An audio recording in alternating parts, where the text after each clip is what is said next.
Live from OTB Studios, welcome to the Morning Round.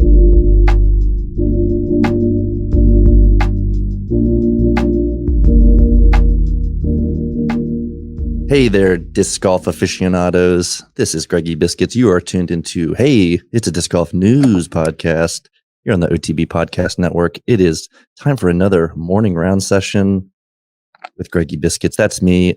On the other end, we've got Connor O'Reilly, the one I call the natural. Connor, how are you doing this morning?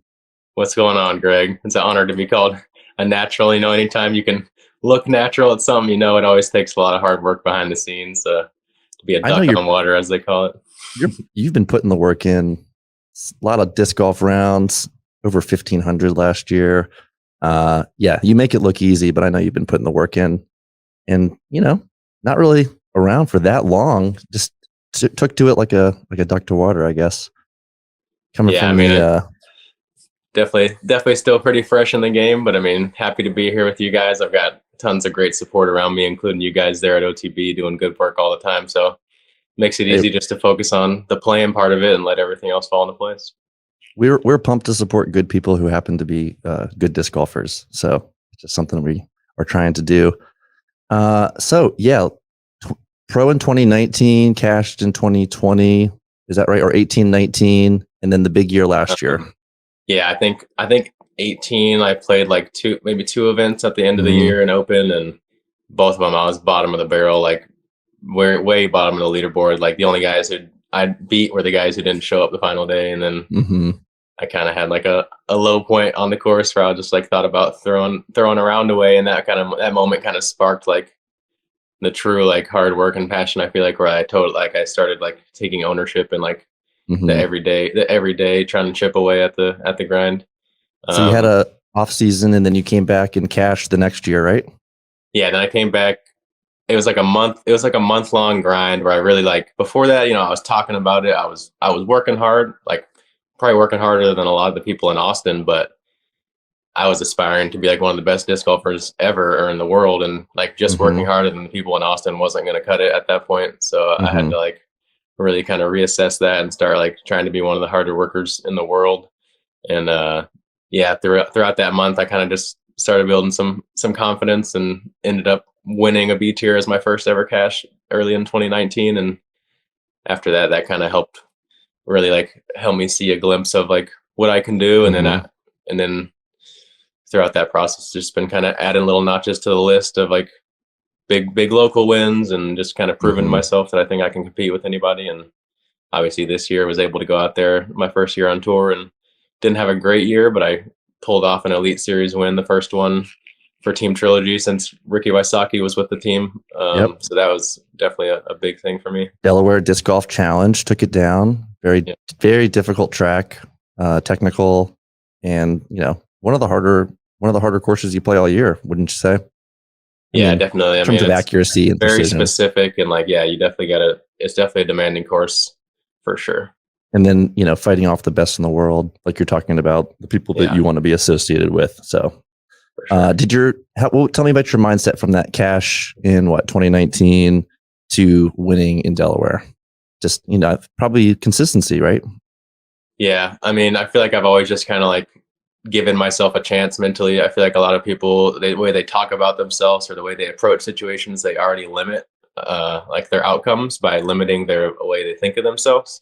And so I think like something later in life that I realized that really has helped me is that like, if you go into a situation like full well knowing that you're maybe being overconfident or like overshooting what you should, like you still will probably give yourself more of a chance and allow yourself to find more of your potential than if you come into a situation like, oh, this is a circle 3 putt, like I have a 3% chance of making it. Like, okay, and now your 3% just got chopped in half, and like it already wasn't a very high percentage anyways. So I think always just trying to have that self-belief, as well as just like for me, actually putting in like a physical like substantial bit of work each day helped me to just like mentally quiet my doubts of myself, because everyone has those self-doubts creep up all the time. Like even the best athletes in the world have that self-doubt, but the way you kind of bury that stuff is just by putting in those layers of hard work.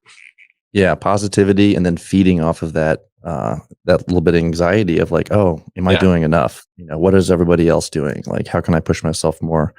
So again, we're coming out of the off season. I know you were busy there, vlogging and throwing all December. Tell me a little bit about what you learned last year on the road about like routine, and then how that affected your off season prep.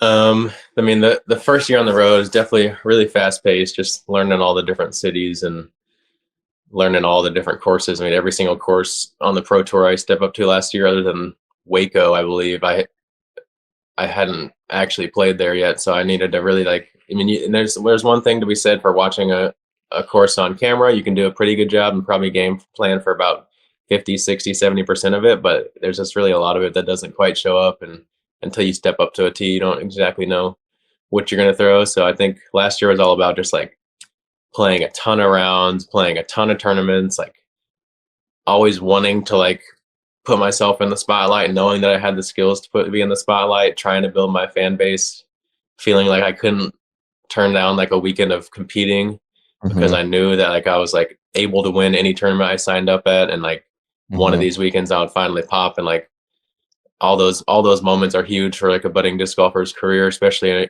in a sport that's growing so fast. We have so many good players above 1,000 rated now, or now like if you're 1,000 rated, that's not really like on the tour level, like that's not for that 10-20 level separating, right? 10-40.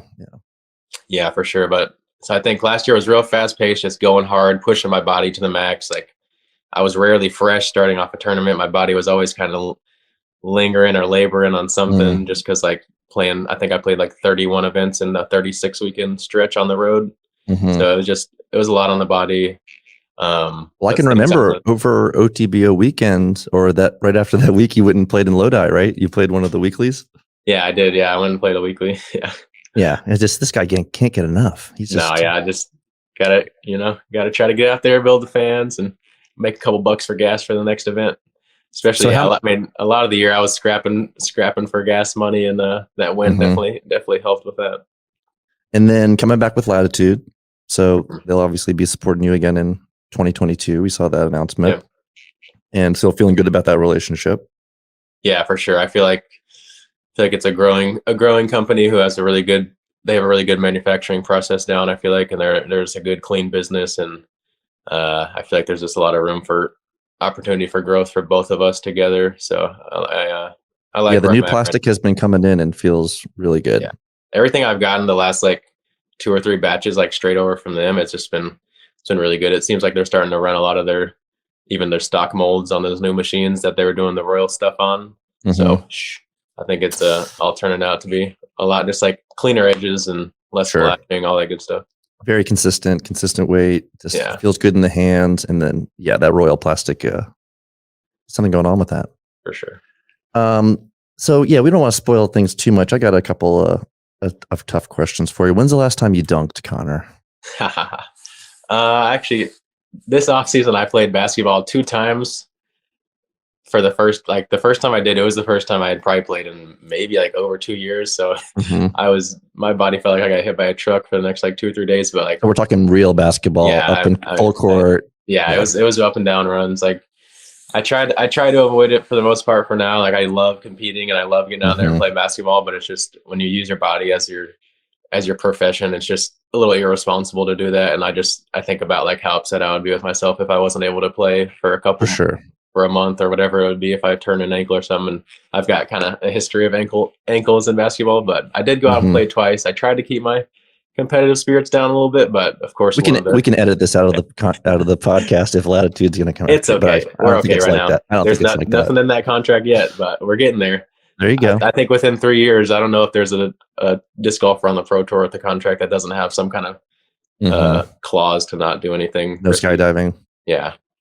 But so I have dunked a couple times this off season. I can still scrape it in there. My lungs go quick, so I need like a solid like 3 weeks to a month of lung training and like getting my jumping muscles back, and then I could be cramming it again. But you were focused on disc golf. How many hours a day were you like? Did you regiment it out like that? Like was 8 hours a day or 10 hours a day, or you kind of just have your schedule set up? Yeah, this off season I definitely gave myself some more time for rest than I have in the past. We Mhm. grinded hard on that Vlogmas, so that was kind of like that first 40 days or so of Mhm. like after December, or like really we started at just before December, and then so yeah, that during that time I was still playing like almost like I was in season, like around every day or two.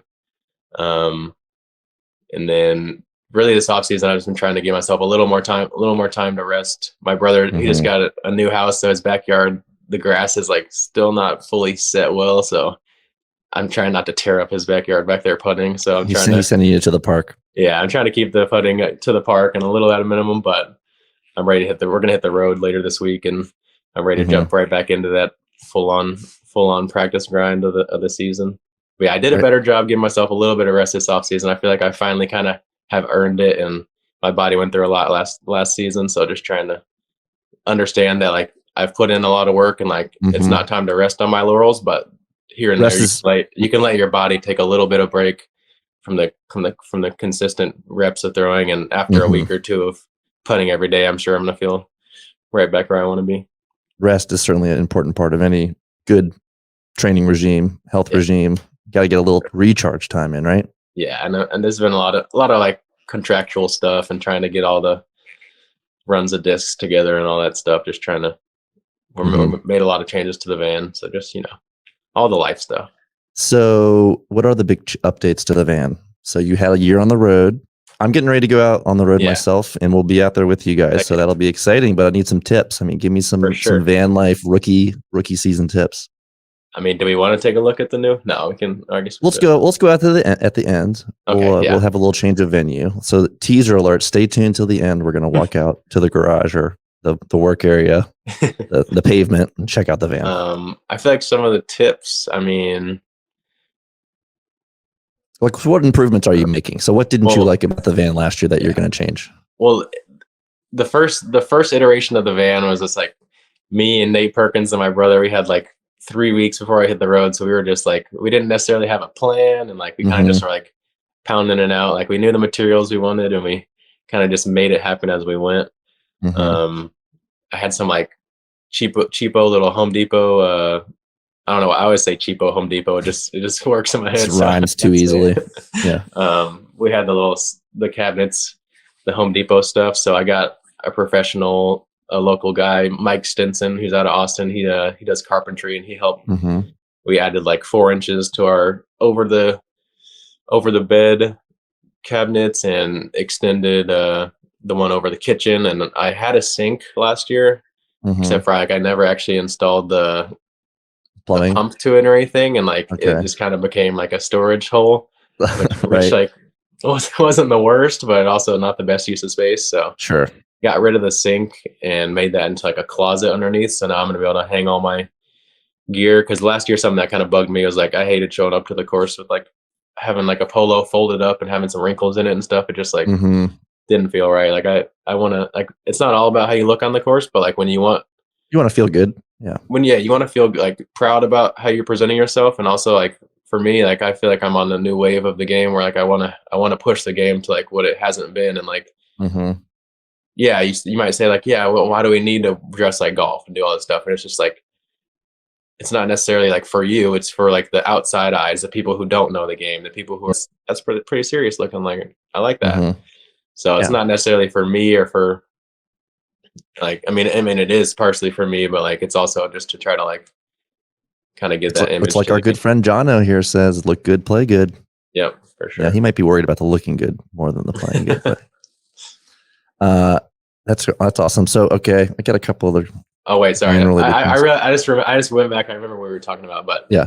yeah, no, I got rid of the sink for a closet, but we use like a spray bottle for cleaning dishes a lot of times, and that's super easy because you can save a lot of Mm-hmm. water and just kind of spray it down, get a little A little soap basin, in there, maybe a and then little basin action just yeah, outside of the van. Yeah. definitely, yeah, that could be. Okay, that's a good thought because I definitely don't have a sink installed for this current phase one Yeah, no, you don't. of I the don't think van. you need a Yeah, sink, honestly. We'll it's spray mostly bottle and cabinets and shelves and little yeah, because you are gonna be stuff doing like that. a lot of vending and stuff like that, huh? Yeah, so that's the idea. We're gonna have the road show and be Yeah, and then I selling. had to since we got the dog, I cut out like a little hole up under the bed, so he's got his own little bed up under our bed, so he's got like a little Mm-hmm. cave down there. So All right. I guess there's a dog coming along. Any other guests in the van this year? Yeah. It'll be me and my girlfriend's dog and my girlfriend as well. So it won't be just me on the road this year. I'll be adding shout out Megan, right? Another dog. Yeah, my girlfriend Megan. Yeah, it's been really nice having her with me, helping edit the videos on YouTube and just be like a creative idea maker for me and just helping me like vet all my stuff. That's very important. You got to have an ally, as well as just someone just to enjoy those off times. Like we go to so many beautiful places on the tour, and this year I'm going to play a couple less events, probably just to focus on all the Disc Golf Pro Tour affiliated stuff. So that should leave me, I don't know, a handful of weekends to go spend a couple days at a national park or do something like that. And it'll be nice to have some company for that. Get your nature time in. Yep. So that begs the question, have you added a hang bar to the van? Not yet. It's been something that my girlfriend really has wanted. We started climbing a little bit. We climbed a couple times recently, and like it's so much fun and really addicting. That I love challenging my body and my mind. So finding new things that I'm not that good at. That's a real workout. Yeah. No, it's like plus for disc golf, like strong hands. As long as you don't overdo it, obviously, and injure yourself, like it gets your hand strength and your forearm strength up really fast. Because like I was definitely starting to get fatigue in my grip and stuff towards the end of the year last year. Just like when you grip on something as much as we do playing disc golf every day, like it's definitely takes a toll on your. When you think about the throw, like the disc is ripping out of your fingers, and they're just like they're holding shut the whole time. So like when you look at that on a micro scale, they're getting yanked around and gotta have those calluses, right? All kind of violence, yeah. For sure. But no hang bar yet. Hope maybe some point in the future. I'm too tall for it, so I wouldn't get too much use out of it. Yeah, we're watching the Free Solo movie here because we've been watching some climbing docs to pass the time. That movie's great. When he's done climbing, of course he goes and like does the hang bar. It's just like some people the drive is what we like though, and that's what I'm pretty good. Like I'm long, so I can use my length, and like I'm pretty good when I can get my full hand on some, but I don't have the fingers. I can't do any of the finger stuff. I'm not. I used to have strong hands, but now I'm very gentle with frisbees, so I feel like that's more important. Let's talk a little bit about the morning grub. So like what do you so you're on the road. Yeah.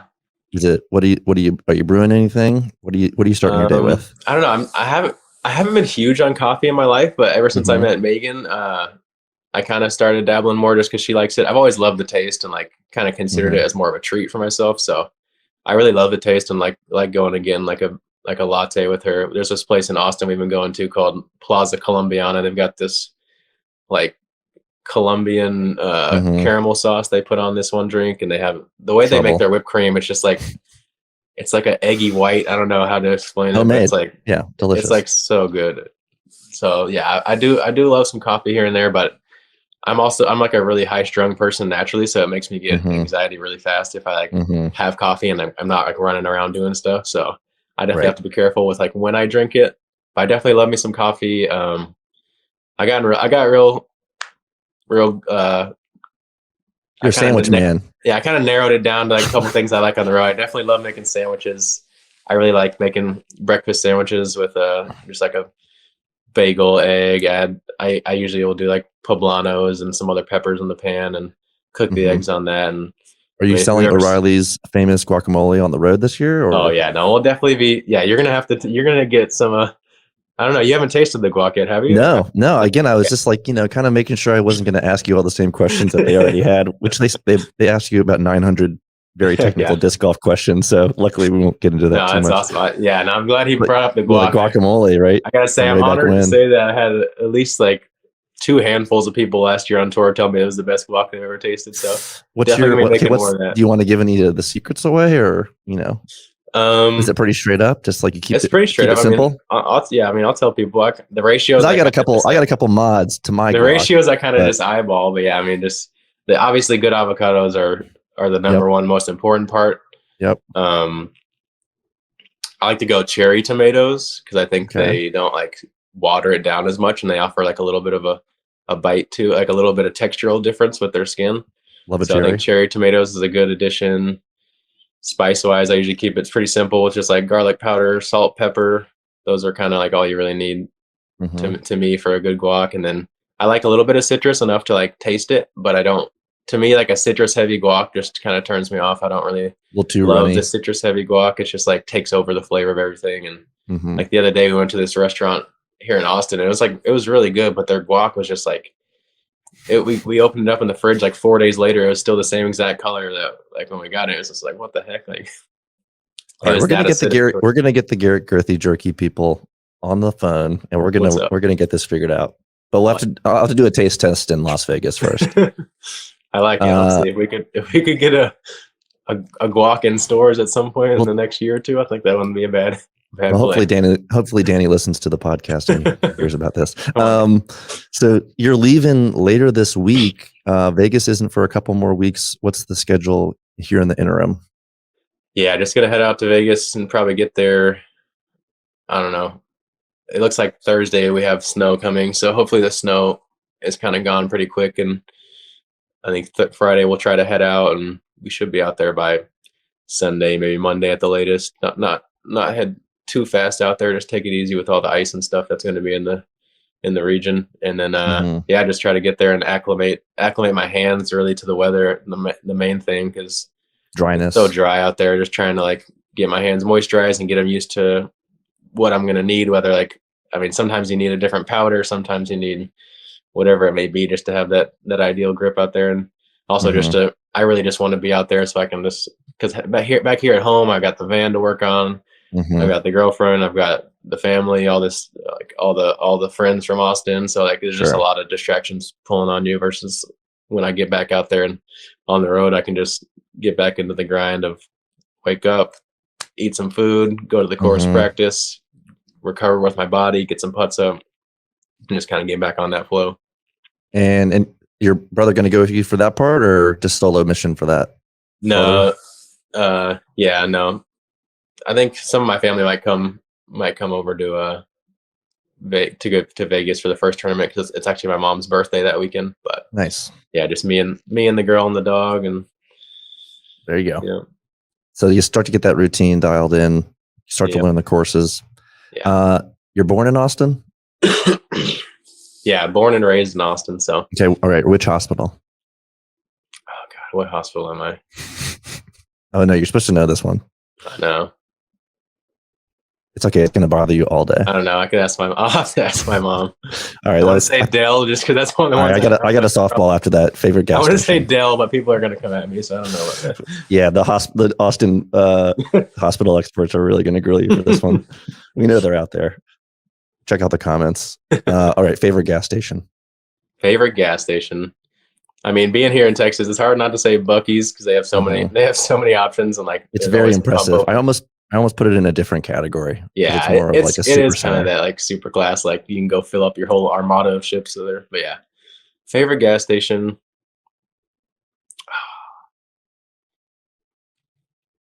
Man, whichever one's got the little Mexican popsicles with the coconut water. I don't know. Those ones are always good. But I don't know. The gas stations, I feel like here and there, all the chain ones, you never know. Like depending on the size of the city you're in, like they kind of fluctuate here and there.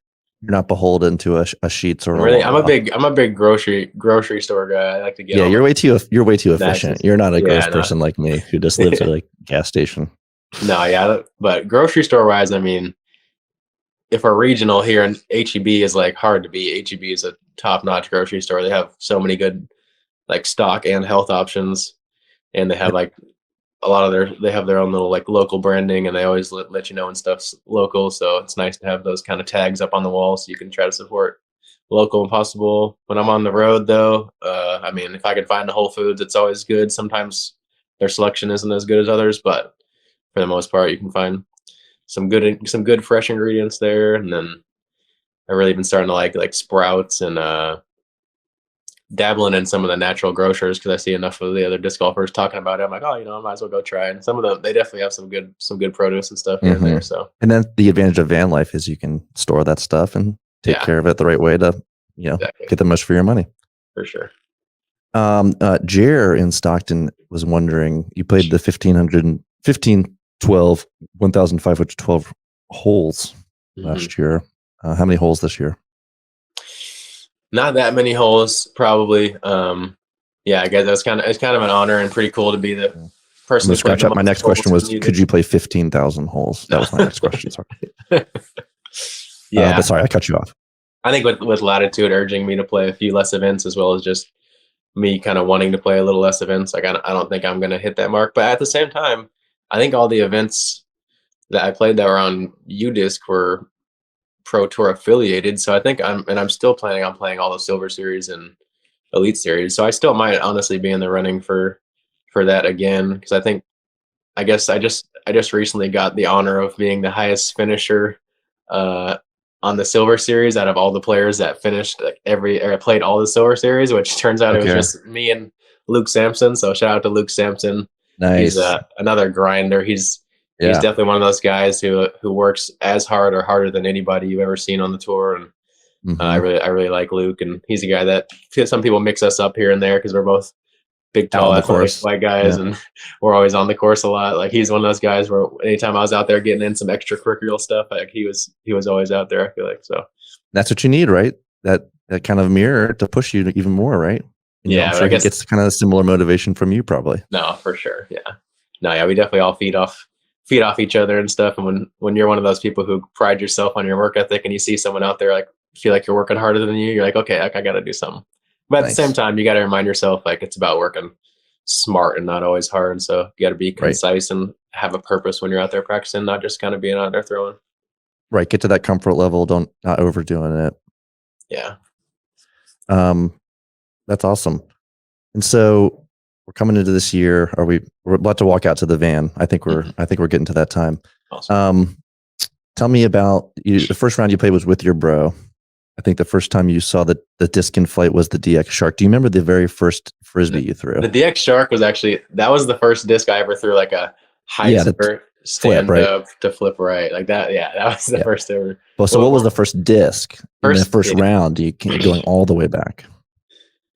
I know out of the discs that we had in the first stuff, the DX Shark was in there, but I think I was like putting with it the first round I played with it, just because like we only had like 2 or 3 putters, and we had like an Omega Super Soft that one of my brothers had claimed already, so I couldn't use that. So I think I was pretty sure I was putting with that Shark at first.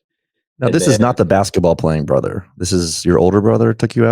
This is yeah. He's Callan. Maybe they all play basketball, but you have a brother who plays like pro basketball, right? He's not the one who plays overseas. Yeah. Yeah. But yeah, so I believe there's a Champion Boss in there that was throwing a lot of the first. Like I had no business throwing the Champion Boss, but sure, there was definitely one of those, and there was definitely a Leopard. That was kind of like there was this like Echo Star Leopard or something that was kind of the one I could get a little more stretch out of and try to kind of get it to work to the right once I started getting a little more hang of it. But yeah, those were kind of some of the early ones I remember. There was some other stuff. I think there was like was that at Triple C? Yeah, at Circle C. Yeah. Circle C? Okay. Yeah. Circle C. My first probably 20 to 30 rounds or more were out there. I didn't really play anywhere else. I kind of just like, it was close to home, and it was still a hobby at that point. I wasn't really that serious about it. And a lot of times we wouldn't even finish the full round, but definitely quickly, there's a point pretty quickly after starting where like if my brother and friend didn't want to finish the round, I'd be like, all right, well, like let's start taking 2 cards because I want to play all 18 or whatever. So right, yeah, you had it. You were hooked. Yeah. So what's your go-to if you're going to play one course in Austin, and then we'll go out to the van? What's the one course? Man, it's hard for me. I've got to say Roy G, just because like, I mean, to me it's a pro tour ready. Like right now, I hope we can get Roy G Guerrero on the disc golf pro tour at some point in the near future before too many trees and stuff go down. You know, of course, it's changed over time, but Roy it's true, like modern power wood shots. Like you have to shape the disc and land it flat, but still have like 500 feet of power to score on a lot of the holes. There's no gimme birdies out there. The shortest hole, even from the short boxes, is going to probably play like upper 200, maybe 300 or so. And you're going to have to probably work it around the corner pretty far too at that. The one that starts in the open field is Zilker? Or is that Roy? Roy's like, hole one's a little more open than kind of bends left. Zilker's like pretty wide open in general, but it's played Zilker. Yeah. Well, looking forward to hitting all those courses down there and on the Texas swing. It's going to be fun. I have to get a shot to Met Center too, because that one's just down the road from Roy G, and design wise, it's a really good like championship level course. It's in like an industrial park, so it's kind of like here and there. It's easy to kind of get lost like with. And it's not like it doesn't feel as beautiful as Roy G, so I think that's kind of where like the disconnect can be a little bit. But if it had like the ambiance of Roy G, it'd be a really hard decision for me between those two. So I think I have to go Roy G just for the slight beauty knock or the beauty bump. Very cool. 2022. Any big things you want to announce? I do know that pretty soon here, hopefully within a month. I would guess that's a pretty accurate. Hopefully sooner though. We should have a run of like 1,500 compasses through OTB. It's going to be in the Opto Chameleon plastic. I've heard of them. So yeah, not the X plastic, but it's going to be the Opto Chameleon. So it's going to be a little shimmery, that gorgeous kind of like shimmery plastic. And if you haven't thrown the compass yet, it's an amazing mid range, just really straight, but can also handle some power. And straighter than the Claymore, right? Yeah, Claymore definitely has some more turn to the right on a right hand backhand versus the compass will just really hold that line and have a little bit of finish back left. So yeah, the compass has been really my go-to mid-range with Latitude. So I'm excited to bring that in a special blend of plastic that only you guys are going to have, and hopefully we can sell those out. I think I have like a 5 stack of them coming to me Friday, so I'm excited to see how those turned out and start filming them. We'll have to check out the socials, and you have to give us a little sneak preview there. For sure. And we're doing the stamp artwork was done by Manny Trujillo, as a lot of y'all probably know. He's done a lot of Discmania's stuff, and cool. It's a cool like hawk holding the snake and stuff, and it's going to be a Texas inspired, right? Yeah, a little Texas inspired, and it's going to be a commemorative for the Delaware Disc Golf Challenge win, even though a little late on that, but it's never too late to pop back and remember something. Well, people can pair it with their faith, right? That was the other commemorative disc. Exactly. Nice. Connor, great talking to you, man. You too, man. I really appreciate you having me on. Hey, it's our pleasure. You're welcome anytime. We'll look forward to seeing you here in Stockton in May for OTB Open. I hear there's it's going to be a totally different course, man. Heck yeah. They're switching it up. Only 4 holes have survived. That's awesome. A lot of potential on that property. I think just got to make the players think a little more and stress a little more on the course. Players are getting too good nowadays. So we're making golf harder. Let's go. All right, Connor. I can't wait. It's hard enough for me as it is, but it's not about me. Cool, dude. Well, have a great rest of your day. Have a great week. Safe travels if you do hit the road, and we'll see you in Vegas. All right. You have a good day too, Greg. Thanks again. Thanks, Connor. See y'all. All right. And that's it. Signing off for the OTB Podcast Network. I'm Greggy Biscuits. This has been Morning Round.